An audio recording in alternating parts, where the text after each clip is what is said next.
बहुत समय पहले की बात है। झुमरी नाम की एक बिल्ली रहती थी।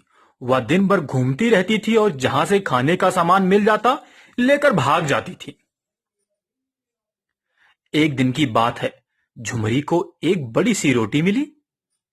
वह रोटी लेकर जैसे ही घर के पिछवाड़े आई, एक दूसरी बिल्ली ने देख लिया। वह रोटी लेने के लिए झुमरी पर झपटी। दोनों बिल्लियां रोटी के लिए आपस में झगड़ने लगी। म्याऊं, म्याऊं। और पेड़ पर चिंकू बंदर बैठा था और बहुत ही चालाक था। उसने बिल्लियों की रोटी के लिए आपस में लड़ते हुए देखा।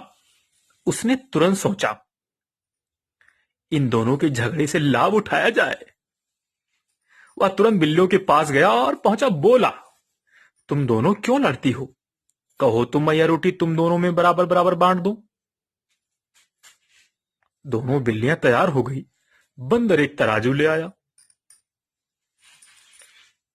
उसने झट रोटी के दो टुकड़े किए, एक बड़ा और दूसरा कुछ छोटा।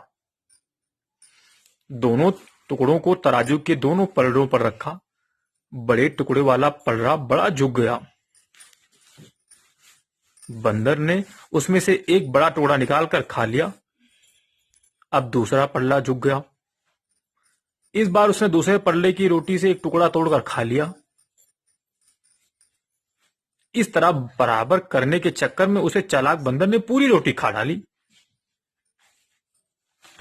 अब तराजू पर रोटी नहीं बची थी।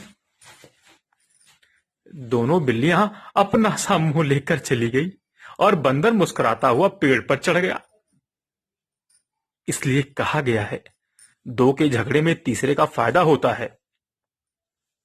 इसलिए आपस में कभी भी झगड़ना नहीं चाहिए। झगड़े से हमेशा तीसरे का ही फायदा होता है।